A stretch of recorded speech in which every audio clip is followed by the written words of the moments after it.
Hi guys, good morning. Welcome back to our YouTube channel, Vanitha Ramu YouTube channel.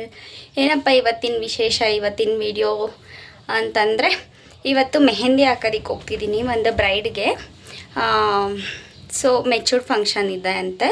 So ಮೆಹಂದಿಗೆ ಹೇಳಿದ್ದಾರೆ, ಮೆಹಂದಿ ಹಾಕೋದಕ್ಕೆ ಹೋಗ್ತಿದ್ದೀನಿ. So ಈಗ ನಾನು ಸ್ಟಾರ್ಟಪ್ ಆಗ್ತಿದ್ದೀನಿ. ಅಲ್ಲಿಗೆ ಹೋಗೋಕ್ಕೂ ಮುಂಚೆ ನಿಮಗೂ ತೋರಿಸೋಣ ನಾನು ಯಾವ ಥರ ಹಾಕ್ತೀನಿ, ಕ್ಲೈಂಟ್ನ ಯಾವ ಥರ ಅಟೆಂಡ್ ಮಾಡ್ತೀನಿ ಅನ್ನೋದು ನಿಮಗೂ ತೋರಿಸೋಣ ಅಂತ ಅಂದ್ಬಿಟ್ಟು ಈ ವಿಡಿಯೋನ ಸ್ಟಾರ್ಟ್ ಮಾಡಿದ್ದೀನಿ. ಆ್ಯಂಡ್ ಕ್ಲೈಂಟ್ ಮನೆಗೆ ಹೋಗೋದಕ್ಕೂ ಮುಂಚೆನೇ ನಾನು ಜುವೆಲರಿ ಒಂದು ಬೇಕಿತ್ತು, ಅವ್ರಿಗೇನೆ ಜುವೆಲರಿನೂ ಸಹನೂ. ಸೊ ಜುವೆಲರಿ ಒಂದು ಸೆಲೆಕ್ಟ್ ಮಾಡಿಕೊಂಡು ಅದಾದಮೇಲೆ ಅವ್ರ ಮನೆ ಹತ್ರ ಹೋಗೋಣ. ಈಗ ಹೋಗಿದ ತಕ್ಷಣ ಚಿಕ್ಕಬಳ್ಳಾಪುರದಲ್ಲಿ ಒಂದು ಸ್ಟೋರ್ ಇದೆ ನನಗೆ ಗೊತ್ತಿರೋ ಅಂಥದ್ದು. ಅಲ್ಲಿ ಹೋಗ್ಬಿಟ್ಟು ಜುವೆಲರಿ ಕಲೆಕ್ಟ್ ಮಾಡ್ಕೊಂಬಿಟ್ಟು ಆಮೇಲೆ ಕ್ಲೈಂಟ್ ಮನೆಗೆ ಹೋಗೋಣ, ಬನ್ನಿ ಗೈಸ್. ನಾನು ಯಾವಾಗಾದರೂ ಮೆಹಂದಿ ಬೇಕು ಅಂತ ಅನಿಸಿ ಸೊ ಇಲ್ಲೇ ನಾನು ಮೆಹಂದಿನ ತಗೊಳ್ಳೋದು. ಇದು ಪುಟಾಣಿ ಶಾಪು.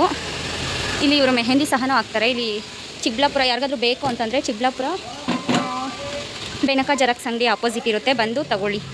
ಇದು ಬೆನಕ ಜೆರಾಕ್ಸು. ಅದೇ ಎಸ್ ಗೈಸ್, ಈಗ ಮೆಹಂದಿ ತೊಗೊಂಡಿದ್ದಾಯಿತು.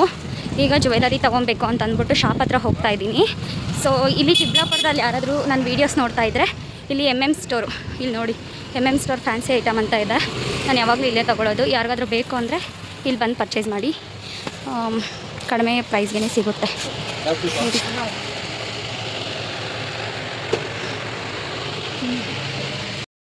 ಗೈಸ್, ಈಗ ನಾನು ಕ್ಲೈಂಟ್ ಮನೇನ ರೀಚ್ ಆಗಿದ್ದೀನಿ. ಇದೆ ಕ್ಲೈಂಟ್ ಮನೆ. ಅವ್ರಿಗೆ ಗೊತ್ತಿದ್ದಾಳೆ, ಸಮ್ ಸ್ನ್ಯಾಕ್ಸ್ ಏನೋ ತಿಂತಿದ್ದಾರೆ. ಸೊ ತಿಂದ್ಬಿಟ್ಟ ಮೇಲೆ ಸ್ಟಾರ್ಟ್ ಮಾಡೋಣ, ಸುಮ್ಮನೆ ಯಾಕೆ ಅಂದ್ಬಿಟ್ಟು ವೆಯ್ಟ್ ಮಾಡ್ತಿದ್ದೀನಿ. ಸೊ ಚೆನ್ನಾಗೇ ರಿಸೀವ್ ಮಾಡಿಕೊಂಡ್ರೆ ಗೈಸ್, ಖುಷಿ ಆಯಿತು ನನಗೆ. ಎಲ್ಲರೂ ಚೆನ್ನಾಗೇ ಮಾತಾಡ್ಸಿದ್ರು. ನೋಡಿ ಎಲ್ಲಿ ಕಾಣಿಸ್ತಿದ್ದಾಳಲ್ವ, ಅವಳೇ ನಮ್ಮ ಮೆಹಂದಿ ಮತ್ತು ಬ್ರೈಡ್ ಎರಡೂ. ಬನ್ನಿ ಸ್ಟಾರ್ಟ್ ಮಾಡೋಣ. ಎಸ್ ಗೈಸ್, ಅಂದರೆ ಹೆಂಗೆ ಗೊತ್ತಾ, ಕತ್ಲೆ ಇದೆ. ಯಾಕೆ ಅಂತಂದರೆ ಅವ್ರ ಮನೆಯಲ್ಲಿ ಪವರ್ ಇದ್ದಿಲ್ಲ. ಸೊ ಹಂಗೂ ಹಿಂಗೂ ಹಾಕಿದ್ಮೇಲೆ ಈ ಥರ ರಿಸಲ್ಟ್ ಇದೆ. ಆ ಹುಡುಗಿದು ಇನ್ನೂ ಚೆನ್ನಾಗಿ ಬಂದಿತ್ತು. ಇದು ಅವ್ರ ಅಮ್ಮ. ಹುಡುಗಿದು ಇನ್ನೂ ಚೆನ್ನಾಗಿ ಬಂದಿತ್ತು. ಫೋಟೋ ತೊಗೊಳೋದಕ್ಕಾಗಿಲ್ಲ ಗೈಸ್, ಅದಕ್ಕೋಸ್ಕರನೇ ಮಾಡ್ತಾಯಿದ್ದೀನಿ. ಮತ್ತು ಅವ್ರು ಸ್ಯಾರಿ ಕೊಟ್ಟರು, ಸ್ಯಾರಿ ಎಲ್ಲ ಪ್ಲೀಟ್ ಮಾಡ್ಕೊತಾ ಇದ್ದೀನಿ ಮುಂಚೆನೇ. ಆ್ಯಂಡ್ ಇದು ಬ್ರೈಡು ಈ ಥರ ಇರೋದು. ಆಮೇಲೆ ನಾನು ಮೇಕಪ್ ಮಾಡಿದ್ಮೇಲೆ ಯಾವ ಥರ ಲುಕ್ ಬರುತ್ತೆ ಏನು ಅಂತ ನಿಮಗೆ ತೋರಿಸ್ತೀನಿ ನೋಡಿ. ಆ್ಯಂಡ್ ಸ್ಯಾರಿ ಪ್ಲೀಟಿಂಗ್ ಮಾಡ್ಕೊಳ್ಳೋದಕ್ಕೆ ಕ್ಲಿಪ್ಸ್ ತೊಗೊಂಡೋಗಿದ್ದೀನಿ ನಾನು, ಮೈನು ಅದು. ಆ್ಯಂಡ್ ಟೇಬಲ್ಲು ಸಹ ಇದ್ದಿಲ್ಲ, ಹಾಗೆ ನೆಲದಲ್ಲೇ ಒಂದು ಬೆಡ್ಶೀಟ್ನ ಹಚ್ಕೊಂಡು ಪ್ಲೀಟಿಂಗ್ ಮಾಡಿಕೊಂಡೆ. ಇರಲಿ ಅಂತ ಅಂದ್ಬಿಟ್ಟು ತುಂಬ ತೊಂದರೆ ಕೊಡೋದು ಬೇಡ ಕ್ಲೈಂಟಿಗೆ ಅಂತ.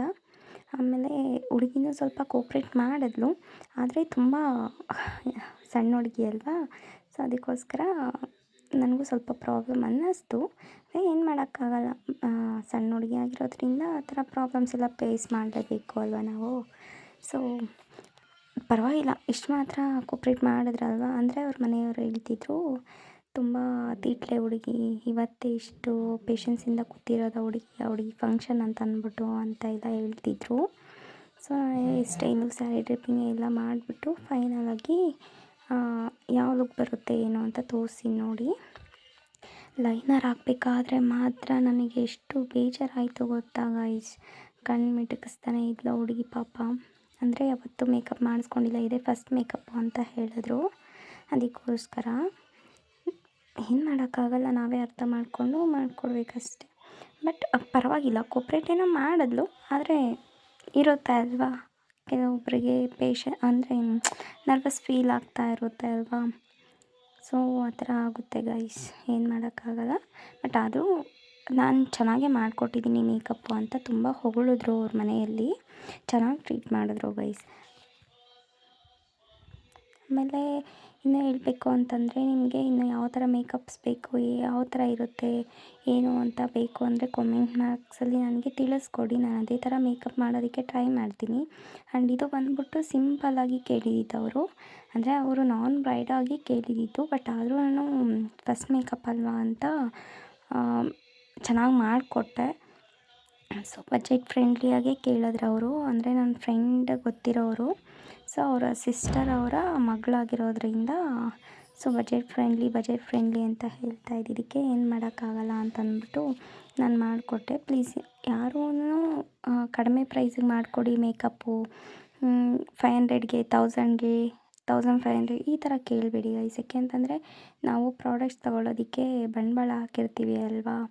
ಸೊ ನಾನು ಅಂತಲ್ಲ, ಯಾವುದೇ ಥರ ಮೇಕಪ್ ಆರ್ಟಿಸ್ಟ್ಗೂ ನೀವು ನಮಗೆ ಬಜೆಟ್ ಫ್ರೆಂಡ್ಲಿಯಾಗಿ ಮಾಡಿಕೊಡಿ, ಫ್ರೀಯಾಗಿ ಮಾಡಿಕೊಡಿ, ಅಷ್ಟಾಗಿ ಮಾಡಿಕೊಡಿ ಅಂತ ಕೇಳಬೇಡಿ. ಅವ್ರು ಏನು ಹೇಳ್ತಾರೋ ಅದರಲ್ಲಿ 1500 ಒಂದು 200 300 ಕಡಿಮೆ ಮಾಡಿದ್ರೆ ಓಕೆ. ನೀವು 1500 ಈ ಥರ ಕಡಿಮೆ ಮಾಡಬೇಕು ಅಂದರೆ ಆಗಲ್ಲ ಗೈಸ್. ಏಕೆ ಅಂತಂದರೆ ನಾವು ಬಂಡವಾಳ ಹಾಕಿರ್ತೀವಿ ಅಲ್ವಾ, ಕಾಸ್ಟ್ಯೂಮ್ಸ್ ಎಲ್ಲ ನಮಗೂ ಫ್ರೀಯಾಗಿ ಬರೋದಿಲ್ಲ ಅಲ್ವಾ. ಸೊ ಇವಾಗ ನಿಮಗೆ ಫ್ರೀಯಾಗಿ ಮಾಡಿಕೊಡ್ತೀವಿ, ಮತ್ತು ನಾವು ಕಾಸ್ಟ್ಯೂಮ್ಸ್ಗೆಲ್ಲ ಬಂಡವಾಳ ಆಗಬೇಕು ಅಂದರೆ ಮತ್ತೆ ನಮಗೆ ತೊಂದರೆ ಆಗುತ್ತೆ ಅಲ್ವಾ. ಮತ್ತು ನಾವು ಕೈಯಿಂದ ಆಗ್ಬಿಟ್ಟು ಮಾಡಬೇಕಾಗ್ತೈತೆ. ಫಸ್ಟ್ ಟೈಮ್ ಆದರೆ ಕೈಯಿಂದ ಆಗ್ಬಿಟ್ಟು ಮಾಡ್ಕೋತೀವಿ, ಬಟ್ ಎಲ್ಲ ಟೈಮು ಅದೇ ಥರ ಹಾಕ್ಕೊಳ್ಳೋದಕ್ಕಾಗಲ್ಲ ಅಲ್ವಾ ಗೈಸ್. ಅದಕ್ಕೋಸ್ಕರ ಆ್ಯಂಡ್ ಈ ಮೇಕಪ್ ನಿಮಗೆ ಯಾವ ಥರ ಅನ್ನಿಸ್ತಿದೆ ಅಂತ ಕಾಮೆಂಟ್ ಮಾಡಿ. ಯಾವ ಥರ ಮಾಡಿದ್ದೀನಿ, ಚೆನ್ನಾಗಿದೆಯಾ ಚೆನ್ನಾಗಿಲ್ವಾ, ನ್ಯಾಚುರಲ್ ಆಗಿದೆಯಾ, ಓವರ್ ಆಯಿತಾ, ನಿಮ್ಮ ಅನಿಸಿಕೆ ಏನು ಅನಿಸುತ್ತೆ ಅದನ್ನು ಕಮೆಂಟ್ ಮಾಡಿ ಗೈಸ್. ನೀವು ಏನೇ ಮಾಡಿದ್ರು ನಾನು ತೊಗೋತೀನಿ, ಬಿಕಾಸ್ ನಾನು ಚೇಂಜಸ್ ಮಾಡ್ಕೋಬಲ್ಲೆ ಅಲ್ವಾ. ಸೊ ಅದಕ್ಕೋಸ್ಕರ ಕೇಳ್ತಿದ್ದೀನಿ, ಯಾವ ಥರ ಇದೆ ಮೇಕಪ್ಪು, ನಿಮ್ಗೆ ಇಷ್ಟ ಆಯಿತಾ ಅನ್ನೋದನ್ನು ನನಗೆ ಕಾಮೆಂಟ್ ಬಾಕ್ಸಲ್ಲಿ ತಿಳಿಸ್ಕೊಡಿ.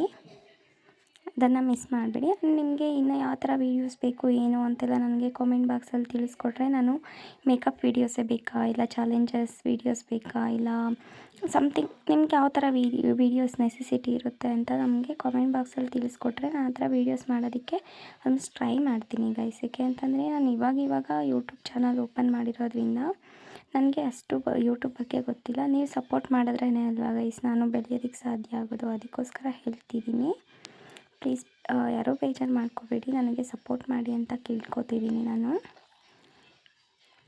ಆ್ಯಂಡ್ ಇನ್ನೊಂದು ಏನು ಅಂತಂದರೆ ಲೈಕ್ ನೀವು ಹೆಲ್ಪ್ ಮಾಡಿದ್ರೇ ಅಲ್ವಾ ಗೈಸ್ ನಾನು ಬೆಳೆಯೋದಕ್ಕಾಗೋದು.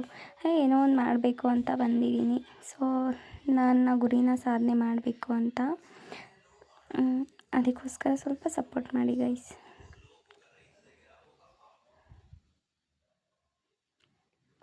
ಒಂದು ಆ ಹುಡುಗಿಗೆ ತುಂಬ ಪೇಯ್ನ್ ಅನ್ನಿಸ್ತಿದೆ ಬ್ಯಾಕ್ ಅಂತ ಹೇಳಿದ್ರು. ಸೊ ಆ ಹುಡುಗಿ ಯಾವ ಥರ ಕೋಪ್ರೇಟ್ ಮಾಡ್ತಾಳೋ ಅದೇ ಥರನೇ ಮೇಕಪ್ ಮಾಡಿಕೊಟ್ಟೆ ನಾನು. ಆ್ಯಂಡ್ ಲೈನರ್ ಹಾಕಿರೋದ್ರಿಂದ ಸ್ವಲ್ಪ ಕಣ್ಣು ತೆಗಿಬೇಡ, ಮೇಲೆ ಅಂಟುತ್ತೆ ಅಂತ ಅಂದ್ಬಿಟ್ಟು ನಾನು ಇದು ಮಾಡಿದೆ.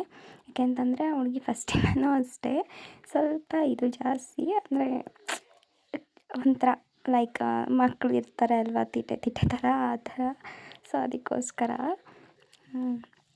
ಆಮೇಲೆ ಅವಳಿಗೆ ಹೇಳ್ತು ಯಾಕೆ ತೆಗಿಬಾರ್ದು ಏನು ಅಂತೆಲ್ಲ ಕೇಳ್ತು.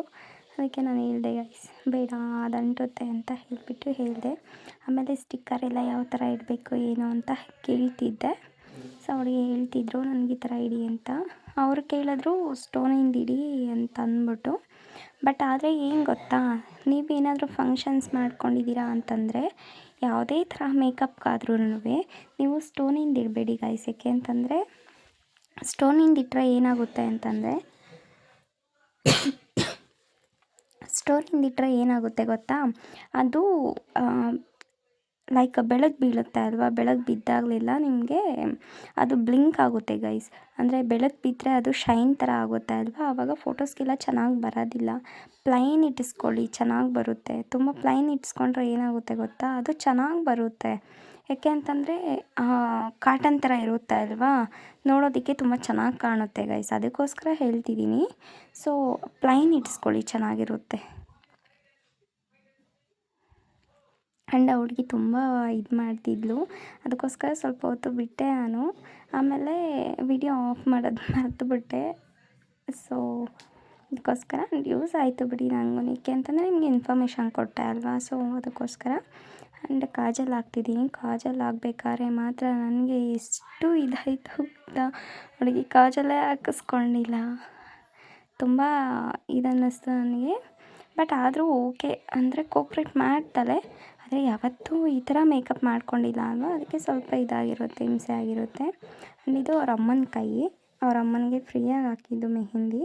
ಸೊ ಅದಕ್ಕೋಸ್ಕರ ಇದು ಬ್ರೈಡ್ ಗೈಸ್ ಯಾವ ಥರ ಇದೆ ಫೈನಲ್ ಲುಕ್ಕು ಅಂತ ಕಾಮೆಂಟ್ ಮಾಡಿ ನನಗೆ.